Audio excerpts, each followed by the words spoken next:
Kraft presents The Great Gildersleeve. Each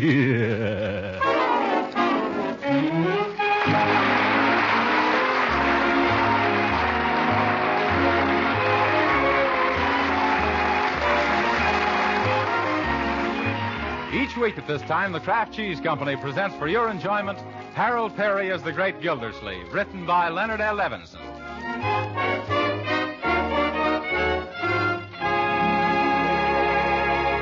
We'll hear from the Great Gildersleeve in just a moment.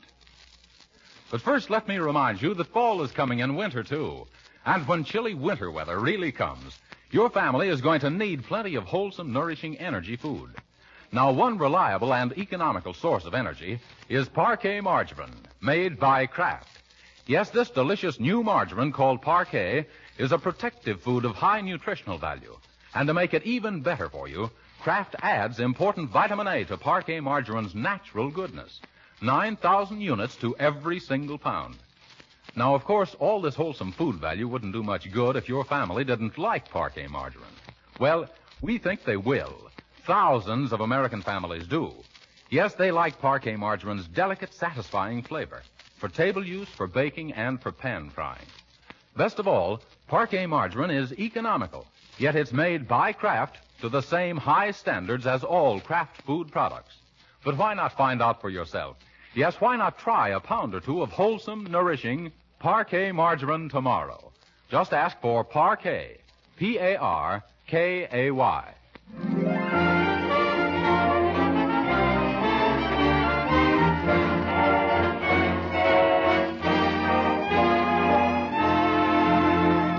And now for the adventures of the Great Gildersleeve.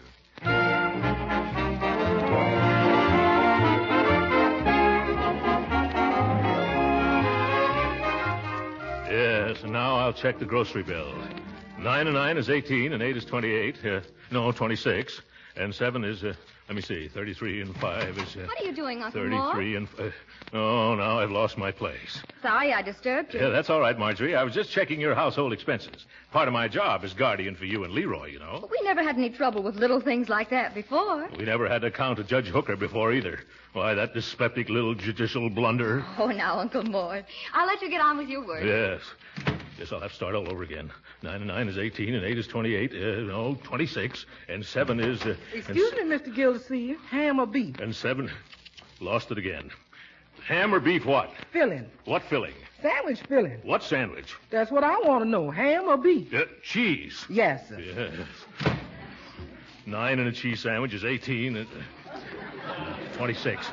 Well, I got it right the first time. And 7 is... Say, Uncle Mort, supposing I could buy a swell airplane motor cheap, what would you say? 9 and 9 is 18.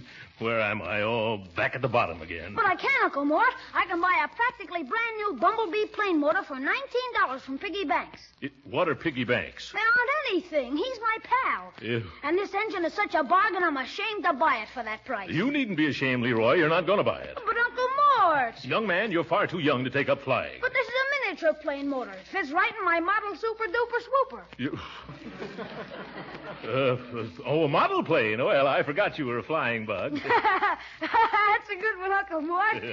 How's about that $19? Yeah. Now, hold on, Leroy. $19 is a lot of money. Oh, not for this motor, Unc. Piggy'd never part with it except his plane made an emergency landing into his pop store window. And he wants $19 for the motor? No, he wants $19 for a new window. Yeah. Can I have the dough, Uncle Mort? Well, I'm afraid not, Leroy. That's quite a large sum. And you know I've got to account to Judge Hooker for every penny you children spend. Oh, why can't he keep his nose out of our business? But that is his business, Leroy, sticking his nose into other people's. And he's got plenty of equipment for the job, too.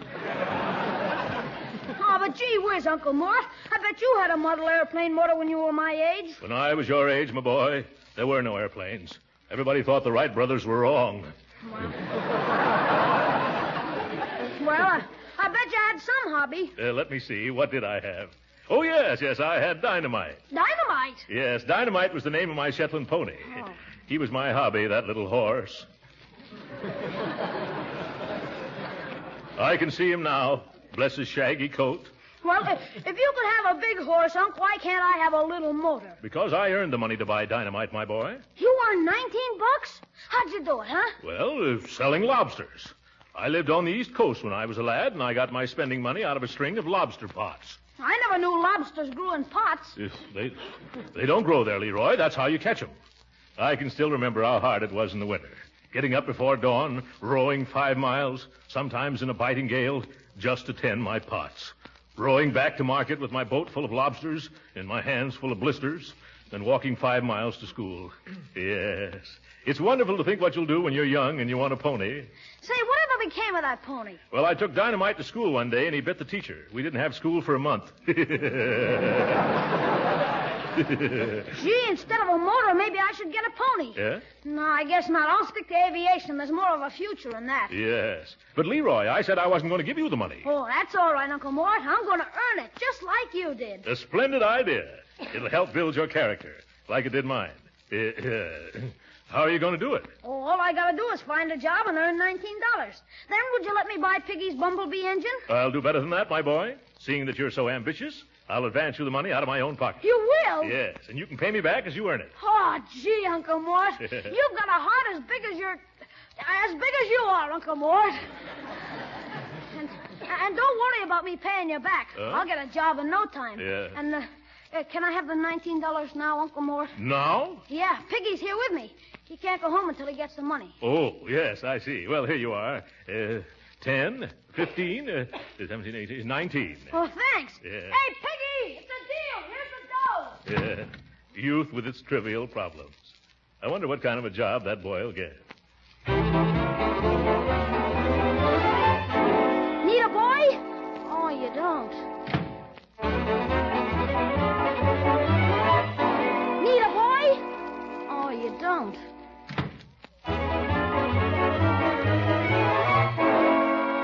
Need a boy?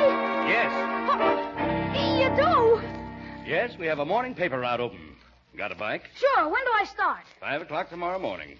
Now, this is no cinch job, young man. You've got to deliver those papers every morning, rain or shine. Now, do you think you can swing it? Oh, sure. I'm awfully reliable, mister. I take after my uncle. He used to get up every morning and row 5 miles into the teeth of a gale and then row 5 miles back. Oh, delivering papers? No, lobsters. Yeah. Well, I guess you'll do. What's your name and address, young man? Leroy Forrester, 747 Parkside Avenue. Okay, Leroy.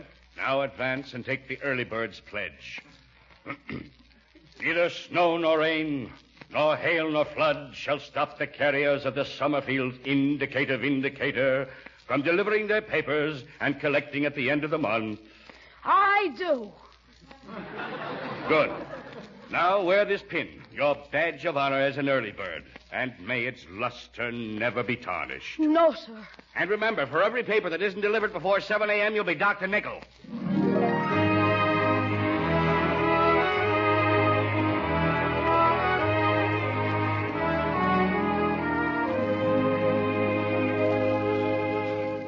Strange. Leroy isn't usually late for dinner, is he, Bertie? No, ma'am. Dinner's usually late for him. Have you tried phoning any place? I don't know where to... Well, how about this young friend of his, Porky Pine? No, Hogface something or other. Oh, yes, Piggy Banks. What's his phone number? Let's call him, huh? I got a job. Well, congratulations, my boy. What you doing getting jobs at supper time? What kind of a job is it, Leroy? Delivering a paper route for the Indicator. Well, isn't that peachy? Indicator, huh? Yeah. When do you start? Tomorrow morning at 5 o'clock. 5 in the morning? Did he say 5? You hear what the boy say? Yeah. Yeah, that means I gotta get up at 4. Oh, Leroy, you can't get up that early. Oh, yes, I can. I'll set all the alarm clocks in the house. Oh, and Leroy, I'm afraid you're a little too young for that sort of thing. Maybe next year. Oh, but you had a much tougher job, Unc. You told But me. Uncle's a big man. Yeah. Well, he wasn't a man then. He wasn't even an uncle. You promised me I could do this. Uncle Mort, you promised me I could do it, and I promised the circulation manager. How'd it look if we both broke our promises? It looked better than getting up in the middle of the night. Yes, I agree with you. This puts me in rather a bad spot, Leroy. What would Judge Hooker say about this? That it's building my character. Well... Now, I better go to bed if I'm going to get up at 4 o'clock. But you haven't had dinner yet. Okay, then, let's eat. What's delaying dinner, Bertie? What's delaying, he said. Look here, you, Leroy. We got ham for dinner, and whilst waiting for you, I frizzled it, defrizzled it, and refrizzled it until it's frazzled.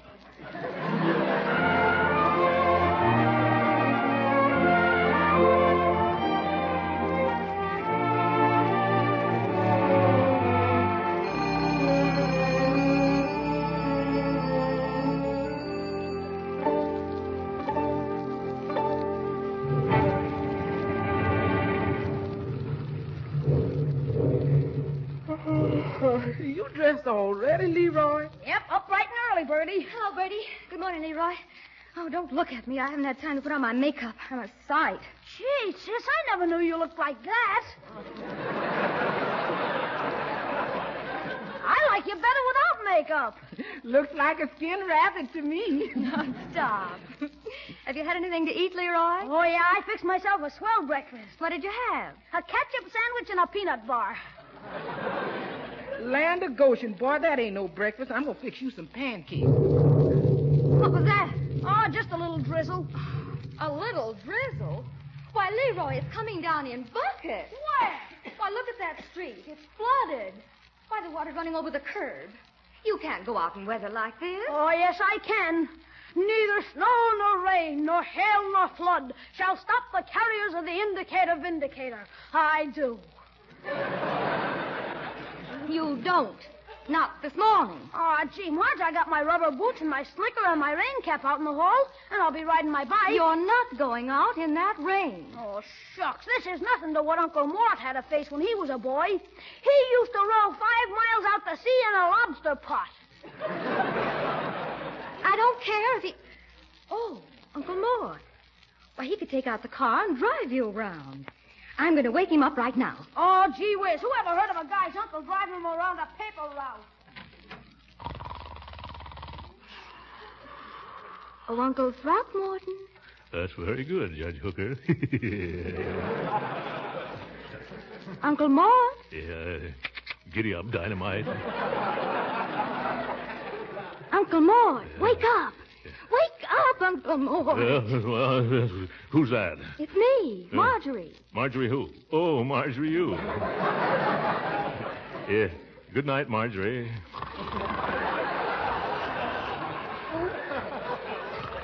No. Wake up, Uncle. What's the matter? Fire? No, rain. It's coming down in torrents, Uncle Mort. It is, huh? Yes. Well, don't try to stop it. No, Uncle Mort, you've got to get up. Yes, that's nice.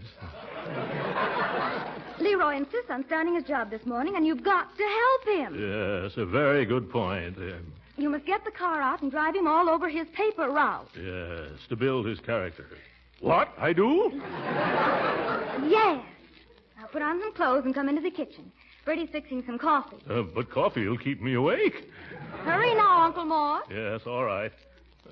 Where's the light? Oh! What's wrong? I burned myself. That bulb is still hot. Why, Uncle Mort, what time did you get to bed? Well, I was reading a detective novel. It must have been about 3:30. What time is it now? 4. Oh, my. Won't you go back to sleep? Leroy's waiting for you in the kitchen. Yes, bright boy.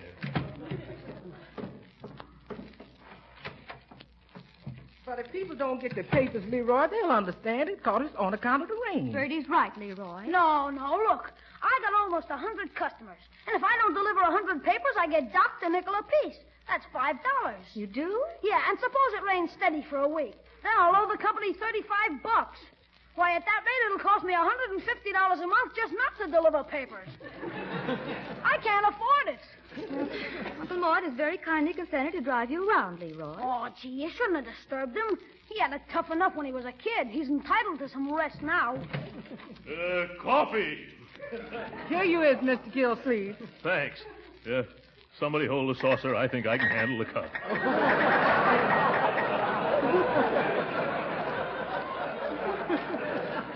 I hate to rush you, Uncle Mort, but we'll have to hurry. Hurry? Where are we going? You're driving Leroy around his paper route, Uncle Mort, because of the rain. You better put on something warmer than that bathrobe and them pajamas. You know summer's all over. He won't have to get out of the car. Here's your overcoat, Unc. That's all you'll need. Yes, thank you. There, we're all set. Now let's go. Okay. Which way's the door? Right through here. Yes. Oh, it's raining. What am I doing out in the rain? You're going to help me deliver my papers. Papers? What papers? The man said they'd leave the bundle right here on the porch. Where? I can't see any. Oh! Hey, Uncle Mort. What? They left the papers all right. Yes!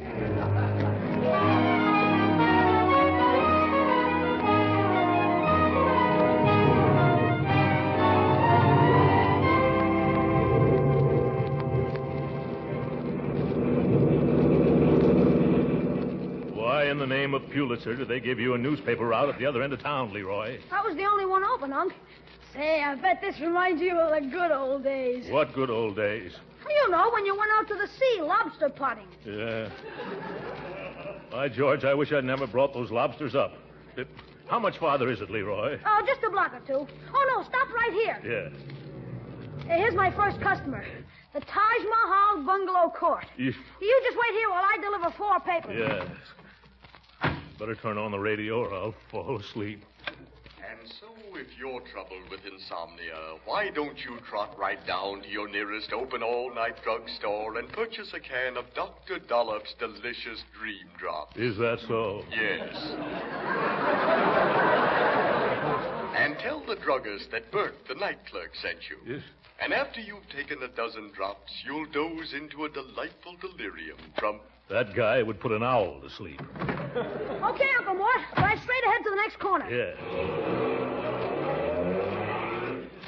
Now turn right. Right. Oh, careful of that milk wagon, Uncle Mort. What milk wagon? I don't... Oh! Ho, Nellie, ho! Yeah, whoa. Hey, you! What you mean, running into my wagon? What are you doing in the middle of the road? I'm parked against the curb, you big chowderhead. Oh! Now, see here, don't you talk to me that way, or I'll pasteurize you, you little half-pint feather. Look out, Uncle Mort. He ain't so little. He ain't? I mean, he isn't? Oh, well, he can't frighten me. I got a good notion to report you to the police. Skidding around that corner and smacking up against my wagon and shoving my horse into a mailbox. I didn't mail your horse. Huh? Yes, and shaking up my milk, too. Well, that's good. Why don't you stay home nights like respectable folks? Now, see here. I'm always having trouble with you playboys. Playboys? What do you mean? Why don't you bunk out the street? There, now see what you did. You woke up all my customers. I did not. You woke him up yourself. Let's get out of here, Uncle Mort. I still got a lot of papers to deliver. Yes, that's right. Let's get out of here. It's too noisy. The nerve of that milkman. Parked in the dark. And by Jove, he didn't have his taillight burning, did he, Leroy? I didn't notice. Well, he didn't. I think I'll go right back and... No. We haven't got time, Unc. Yeah. We've just been out for 15 minutes, and I'm already half an hour behind schedule. Yeah. Lucky for that milkman that you are. I'm just beginning to think of some things I should have told him. Funny, they always come just 5 minutes too late. You better watch where you're going, Uncle Mort. The water's pretty deep here. You might get off the road. Does seem to be getting deeper, doesn't it? Yep. Throw your flashlight on that sign over there, Leroy. Sure. Can you read it? What does it say? Warning, no fishing allowed. Oh, my goodness, a lake. Where's the street? I better turn around. It's back that way. Yes, I see it now. We'll be on dry land in a moment. Uh-oh, we're in a hole. Hole? Don't worry, Leroy. Everything's going to be all right. Yeah. I think the carburetor's flooded with water. Boy, now we are in a hole. Yeah. I wonder what we can do now. Well, Oh, boy. Huh? We're going to get a break, Uncle Mort. Somebody's coming down the street. Well... Hey, mister, will you pull us out? Sure, partner. Oh, Nellie. Oh, Nellie. Oh. Say, ain't this the car that ran into me over on Quinn Avenue? Yes. But... Wow. If you haven't got more brass than the Marine Band.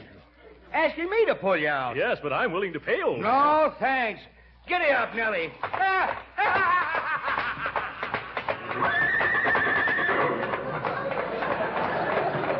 Go jump in your milk, both of you. It's getting pretty late, Uncle Mort, and we still have a lot of papers to deliver. What are we going to do? Well, the car won't move, Leroy. Looks like we'll have to travel the rest of the way on foot. And I'm wearing bedroom slippers. Well, at least it stopped raining. Come on, Leroy. You take that bundle, and I'll carry the rest. Ooh, the water's cold. You want me to carry a piggyback, Uncle Mort? There's no time for joking, Leroy. Oh, good gravy. It's started to rain again.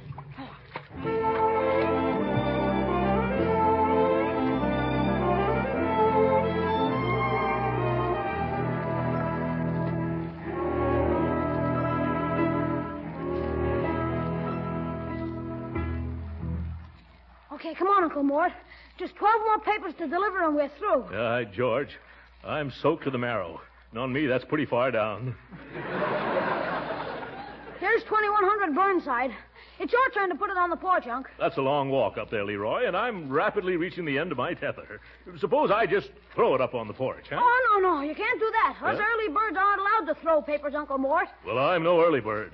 I'll bet my aim is still pretty good, too. Oh, but we've got orders. Oh, it's all right. Just this once, huh? Watch me place it on the porch. Yep. There it goes. Oh, gee. It hit a window on the second floor. I told you shouldn't... Let's not stand around, Leroy. We delivered the paper, didn't we? Come on, quick. We might as well get going. Operator. Where's that operator? Get me to the police department at once. Hello, police. This is Judge Hooker at 2100 Burnside. An attempt has just been made on my life. Somebody threw something wrapped in a newspaper through my window. It might be a bomb. I'm trying a gangster in my court, and his mob is probably trying to rub me out. Get him at all costs. Spread out a dragnet. Do something. Attention, all cars. Proceed to 21st and Burnside Streets. Judge Hooker's home has been bombed. Stop and question everyone. Investigate all parked cars. Bring all suspicious characters to headquarters. That is all. Rosenblatt.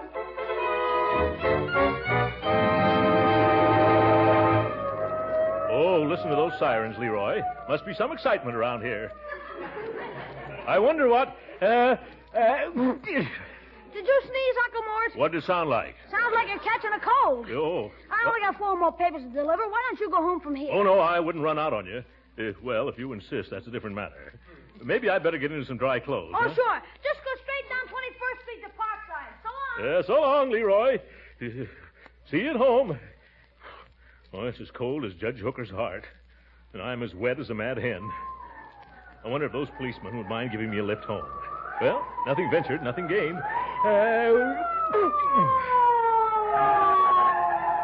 Hey, officer. Yeah? Hello, officer. I wonder if you're going my way. I'm all wet. I'll say you're all wet. Why don't you call a cab, mister? Well, you know how cabs are. They're like policemen. Anytime you need one, you can never find... Oh, what am I saying? Present company accepted, of course. Where have you been, buddy? Hello. 2 of you. Well, I've been out delivering morning papers. Delivering papers in pajamas and bedroom slippers? An overcoat, don't forget. What do you think, Joe? Smells. Smells to me, too. Well, I assure you, officers, it's true. I did it all for my little nephew's character. We're building it, you know. It was raining too hard for him to take his bicycle, so I drove him around. Yeah? Where's your car? It broke down. Where? Well, I can't tell you exactly, but it was right near a no fishing sign. Yeah? Oh, where's your nephew? He went that way. Say, fellows, I'm terribly cold. Couldn't you give me a lift? What do you think, Joe? Okay. Get in. Oh, thanks very much.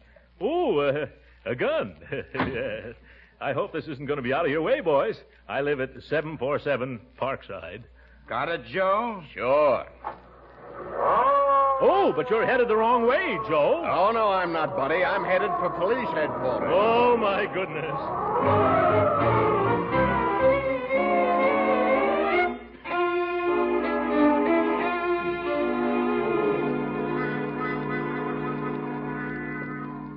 Now, Mr. Gildersleeve, you say your aim wasn't very good. Yes, Judge Rand. I hadn't had much sleep, and, well, I had the wind and the rain and my hair in my eyes. Mm-hmm. And so, instead of throwing the paper on this man's porch, you broke an upstairs window. Yes. I was trying to throw a curve, Your Honor. Mm-hmm. Well, Mr. Gildersleeve, your story sounds reasonable, and if you'll just wait in the sergeant's office till he can check it... Oh, gladly. I think you'll be able to go home in an hour or less. I want to thank you, Judge Rand, for being so nice to me. Yes. I hear you caught the man who tried to kill me. Let's get a look at him. Here, one moment. This is a police court, not a pool room. Who are you? Judge Hooker, Superior Court, Department 25. Well, I'm Justice of the Peace Rand of Sunrise Court. Take off your hat. Oh, excuse me. I'm a little excited. My life's been threatened, and I want to confront the coward who... Gildersleeve. Yeah. Hello, Judge Hooker. Do you know this man? Well, of course. What's he doing here? Well, we picked him up near your place. He's the one... Uh-huh. I see it all now. You were trying to... I was not. Don't lie. Order! Order! Yes, order. Order in the court. Order.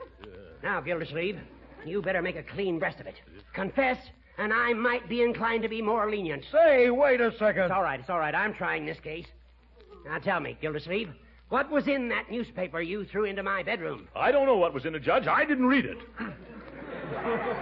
Now, Judge Hooker, I've heard this man's story. I'll listen to you later. Gildersleeve, you're guilty of breaking and entering my home. But, Judge, I've never been in your home. You threw something, didn't you? Yes, but... And it broke something and entered somewhere, didn't it? Yes, Then by your own admission, you're guilty, and by virtue of the laws of the state, I hereby sentence you to 1 year. One moment, Judge Hooker. This isn't your court. I'm the judge here, and I'm capable of running things. All right. I don't want to tell you your business. Then don't. Now, Mr. Gildersleeve, I don't think it's necessary to question your word any further. You broke Judge Hooker's window. Is that right? Yes, sir. And for that, Mr. Gildersleeve, I'm going to require you to pay for installing a new window. Yes, sir. Is that all you're going to do? No, not quite. Well, that's better. I've never before seen such disregard for the dignity of a courtroom, of the rights of others, as you've shown here this morning, Judge Hooker. Who, me? Yes, and I'm going to cite you for contempt of court. What? $25 fine or 30 days in jail. Yeah, this is wonderful.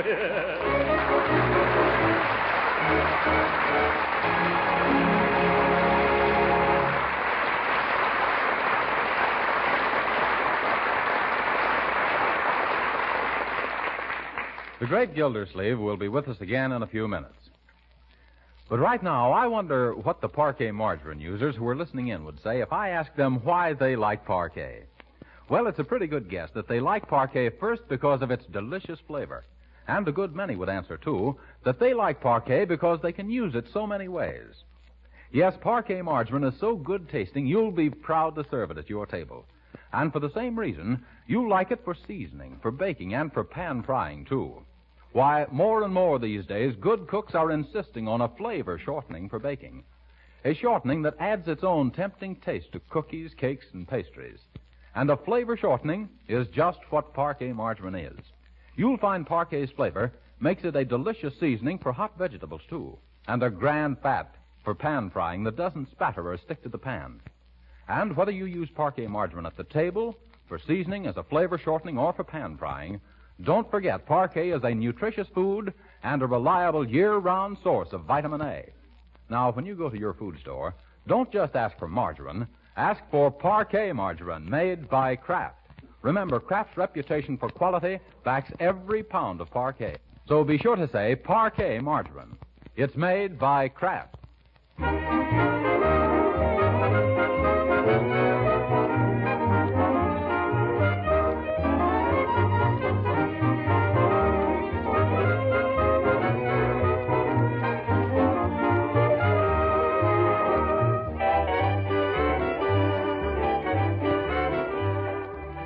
You know, Leroy, I don't think this paper route was such a good idea after all.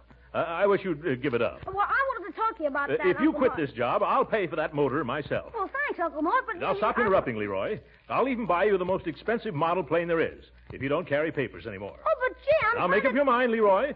Will you take my offer? Well, if you feel that way about it, okay. Fine. Yeah. Now, what were you going to say? I was trying to tell you, Uncle Mort, I was fired this morning. What? Good night.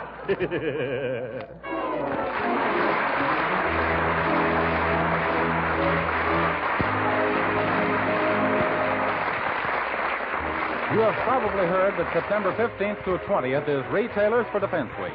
During this week, your regular food dealer will be selling defense stamps. When shopping, you can help this patriotic cause by taking your change in defense stamps.